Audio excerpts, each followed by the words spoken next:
बिस्मिल्लाहिर्रहमानिर्रहीम। नेक्स्ट हमारा टॉपिक है permutation. Let X be a non empty set. A bijective mapping F from X to X is called a permutation on X. यानी किसी भी set पर हम जो एक बाइजेक्टिव मैप डिफ़ाइन करें एक्स से एक्स तक, तो वो हमारे पास क्या होगी, वो परमुटेशन है।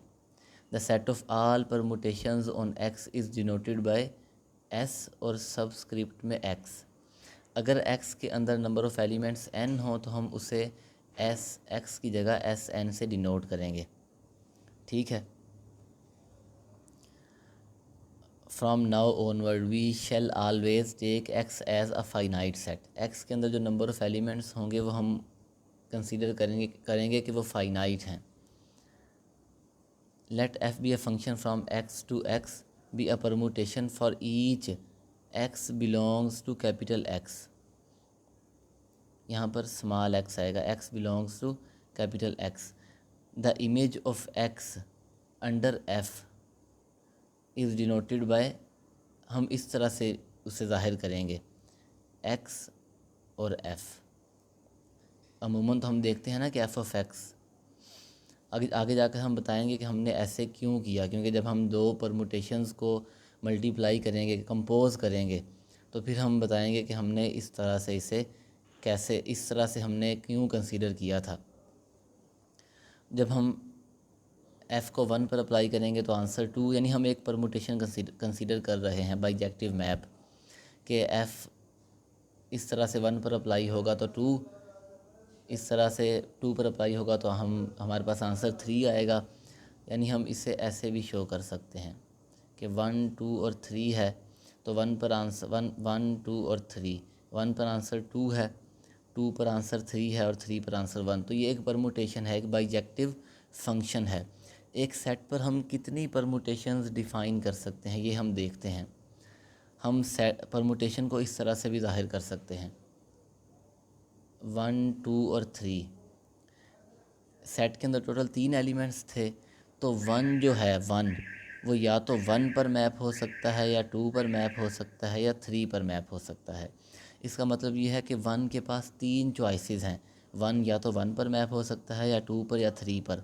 हम कहते हैं जी 1 इनमें से किसी एक एलिमेंट पर मैप होता है, तो 1 के पास टोटल नंबर ऑफ़ चॉइसेस कितनी है, 3। अब क्योंकि जो एलिमेंट यहाँ आ गया, 1 आया, 2 आया, 3 आया, वो अब यहाँ भी नहीं आ सकता और यहाँ भी नहीं आ सकता। तो इसका मतलब ये है कि 2 के पास 2 चॉइसेस हैं। अगर 1 पर मैप हुआ था तो 2 या तो 2 पर मैप होगा या 3 पर मैप होगा। यानी हमारे पास 2 के पास 2 चॉइसेस हैं।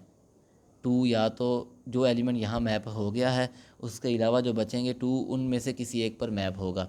अब इस 1 के पास 3 चॉइसेस थी, 2 के पास 2 चॉइसेस हैं और 3 के पास एक ही चॉइस है। इसका मतलब ये है कि 3 फैक्टोरियल, मतलब कि हम टोटल 3 फैक्टोरियल परमुटेशंस डिफ़ाइन कर सकते हैं। 6, क्योंकि परमुटेशन जो है वो हमारे पास एक एक अरेंजमेंट है जिसके अंदर ऑर्डर जो है वो मैटर करता है। तो अगर हम यहाँ पर 1 रखेंगे, नेक्स्ट टाइम अगर हम यहाँ पर 2 रखेंगे तो एक नई परमुटेशन बन जाएगी, क्योंकि ऑर्डर मैटर करता है। तो 3 फैक्टोरियल परमुटेशंस हम उस सेट पर डिफ़ाइन कर सकते हैं जिसके अंदर 3 एलिमेंट्स हैं। तो सिमिलरली अगर हमारे पास n एलिमेंट्स हों, n, तो 1 के पास कितनी चॉइसेस हैं, 1 के पास n चॉइसेस हैं, n, यहाँ पर n-1। तो इसका मतलब ये है कि n एलिमेंट्स हैं तो n फैक्टोरियल परमुटेशंस हम डिफ़ाइन कर सकते हैं। किसी भी सेट पर जितनी भी परमुटेशंस डिफ़ाइन कर सकते हैं उनकी जो कलेक्शन है वो हमारे पास एक सिमेट्रिक ग्रुप, वो ग्रुप बनेगा और उसे हम कहेंगे symmetric group. The set Sn of all permutations on a set X with n elements is a group under operation of composition of permutations. यानी हम यहाँ पर फंक्शंस को कंपोज करेंगे। f कोई परमुटेशन थी, g भी कोई परमुटेशन है, तो इनको कंपोज करेंगे। ये हमारे पास जो ऑपरेशन है वो कंपोजिशन है। हमारे पास जो ऑपरेशन क्या है, वो कंपोजिशन है। The group Sn is called the symmetric group of degree n। Degree n क्यों? जिस सेट पर हमने परमुटेशंस डिफ़ाइन की हैं उसमें n एलिमेंट्स हैं। उसमें कितने एलिमेंट्स हैं? उसमें n एलिमेंट्स हैं। Since every element in Sn is a permutation of n objects taken n at a time, there are n factorial permutations hence order of S N is n factorial, यानी S N में जो total number of permutations हैं वो n factorial हैं। ये बात हम पहले कर चुके हैं। परमुटेशंस को हम कंपोज कैसे करेंगे ये हम देखते हैं। कंपोजिशन का हमें पता है कि हम देखें, अब हमने पहले बात क्या की थी, हमने बात की थी एक्स एफ, इस तरह से कंसीडर करेंगे, ठीक है। अगर मैं इन दोनों को कंपोज करूं तो इसका मतलब क्या है, इसका मतलब ये है कि हमारे पास पहले एफ़ अप्लाई होगा फिर जी अप्लाई होगा, 1 2 3 और 2 3 1। कंपोजिशन है तो हम उसे डॉट ही यूज़ करेंगे, 1 2 3 और 2 1 3। हमारे पास अब ये दोनों परमुटेशन मल्टीप्लाई हो रही हैं, यहाँ पर जगह कम थी तो मैंने उसे यहाँ पर लिख दिया। ये दो परमुटेशन जो हैं हमने उन्हें कंपोज करना है। हम क्या देखेंगे, हम देखेंगे 1 किस एलिमेंट पर मैप हुआ है। 1 मैप हुआ है 2 पर, 1 मैप हुआ है 2 पर। तो नेक्स्ट परमुटेशन में हम देखेंगे 2 किस पर मैप हुआ है, 2 मैप हुआ है 1 पर। तो जब हम इन दोनों को कंपोज करेंगे तो इसका मतलब है 1 मैप हुआ है 1 पर। 1 कहाँ पर मैप हुआ है, 1 पर। समझ ना आए तो हम ऐसे लिख सकते हैं 1 goes to 2, 2 goes to 1, so 1 goes to 1। इस तरह से हम इनको मल्टीप्लाई करेंगे। जो हमने मेथड पहले डिफ़ाइन किया था कि एस एक्स और एफ़ इस तरह से अप्लाई किया था, तो हम ऐसे ही करेंगे कि जो 1 है उस पर पहले एफ़ अप्लाई होगा, 1 पर एफ़ अप्लाई होगा। जब 1 पर एफ़ अप्लाई हुआ तो आंसर आया 2, आंसर क्या आया 2। अब जब जी अप्लाई होगा तो जी 2 पर अप्लाई होगा, क्योंकि 1 पर एफ़ अप्लाई हुआ तो आंसर 2 है। हम जब फंक्शंस को कंपोज करते थे तो हमने कहा था कि अगर एफ़ ओ जी है तो इसका मतलब है F of G of X, पहले जी अप्लाई होगा फिर एफ़ अप्लाई होगा। तो यहाँ पर पहले एफ़ अप्लाई होगा फिर जी। एफ़ जब 1 पर अप्लाई हुआ तो आंसर आया 2, यानी 1 गोज़ टू 2, 1 गोज़ टू 2। अब जी अप्लाई होगा 2 पर, जब जी 2 पर अप्लाई हुआ तो 2 गोज़ टू 1।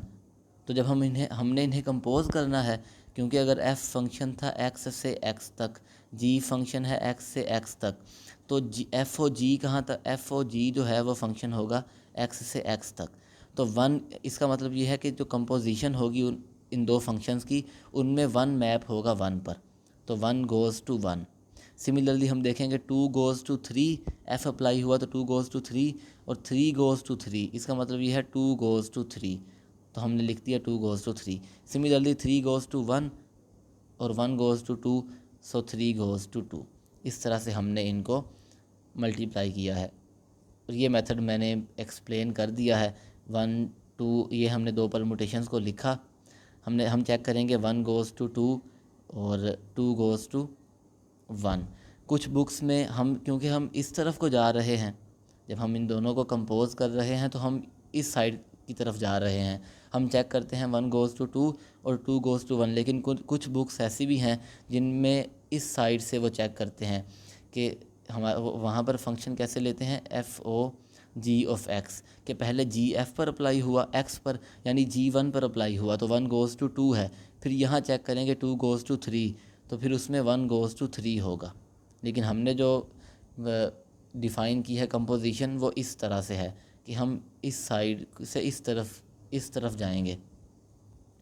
हम ऐसे भी देख सकते हैं कि जब हमारे पास फंक्शन एफ़ अप्लाई हुआ था 1 पर, तो 1 गया था, 1 मैप हुआ था 2 पर, और जब जी अप्लाई हुआ 2 पर तो 2 गया 1 पर। तो इसका मतलब ये है कि एफ़ और जी में 1 गया 1 पर। साइकिल क्या है हमारे पास, परमुटेशन, कोई भी परमुटेशन हो, साइकिल हमारे पास क्या है कि कोई भी परमुटेशन है इस फॉर्म की कि अल्फ़ा 1 जो है वो अल्फ़ा 2 पर मैप हुआ, अल्फ़ा 2 जो है यानी एक साइकिल कंप्लीट दायरा, जैसे हम कहते हैं दायरा बन रहा है, क्लोज फिगर है। 1 गोज़ टू 2 है, 2 यानी एक प्रोसेस रिपीट हो रहा है हमारे पास। यानी वही हमारे पास, यानी एक एलिमेंट दूसरे पर मैप हो रहा है, दूसरा तीसरे पर मैप हो रहा है, तीसरा चौथे पर, एक तरतीब के साथ, यानी एक चक्कर कंप्लीट हो रहा है। अल्फ़ा 1 जो है वो अल्फ़ा 2 पर चला गया, अल्फ़ा 2 जो है वो अल्फ़ा 3 पर चला गया, चलते चलते जो आखिरी था वो पहले पर आ गया। अल्फ़ा 1 जो है वो अल्फ़ा 1 नहीं A1 है, A1 goes to A2, A2 goes to A3, और जो लास्ट AN है या ए के है हमारे पास, ए एन नहीं है, ए के, जो ए के है वो गोज़ टू ए वन, जो कि यहाँ पर एक्सप्लेन किया है कि अल्फ़ा जब अप्लाई हुआ ए वन पर तो आंसर आया ए टू, अल्फ़ा अप्लाई हुआ ए टू पर तो आंसर आया ए थ्री, अल्फ़ा अप्लाई हुआ ए के पर तो आंसर आया ए वन। इसे कहेंगे साइक्लिक परमुटेशन और अ साइकिल ऑफ लेंथ के, क्योंकि इसके अंदर टोटल कितने एलिमेंट्स हैं के। हम इसे ऐसे भी लिख सकते हैं, इस तरह लिखने की बजाय ऐसे लिख सकते हैं। इसका मतलब है alpha one goes to alpha two, alpha two goes to alpha three, और एंड पर अल्फ़ा वन है तो alpha one goes to alpha K goes to alpha one. तो साइक्लिक परमुटेशन को हम इस तरह से भी लिख सकते हैं। इसके अंदर टोटल कितने एलिमेंट्स हैं के। अब एक्स के अंदर एन एलिमेंट्स थे, हमने यहाँ लिए हैं के एलिमेंट्स, तो बाकी जो बकिया एलिमेंट्स हैं उन पर जब अल्फ़ा अप्लाई हुआ तो आंसर ए ही आया। यानी जब हमने जो के अलावा एलिमेंट्स बचते हैं, पहले के एलिमेंट्स तो हमने साइक्लिक परमुटेशन में लिख लिए, जो बकिया एलिमेंट्स हैं जब उन पर अल्फ़ा अप्लाई होगा तो वो चेंज नहीं होंगे। Here alpha one up to alpha k are elements of the set X which consist of n elements so that k is less or equal to n elements of X other than alpha one alpha two up to alpha k remain unchanged under the action of alpha. हम इस तरह से भी define कर सकते हैं permutation of n ordered set of symbols which sends first element to the second, यानी पहला एलिमेंट दूसरे पर, जो दूसरा एलिमेंट है वो तीसरे एलिमेंट पर, और जो आखिरी था वो पहले पर। इसे हम कहते हैं साइकिल। अगर जो हमारे पास दो साइकिल्स हैं उनमें कोई भी चीज़ कॉमन ना हो तो वो कम्यूट करेंगे, यानी हमारे पास कोई भी साइकिल था, उसमें एक में एलिमेंट वन टू है और एक में एलिमेंट थ्री फोर है, तो हम इनको मल्टीप्लाई करें थ्री फोर और वन टू तो ये बराबर होंगे। सॉरी, हाँ ठीक है, वन टू थ्री फोर और वन टू, तो ये कम्यूट करेंगे।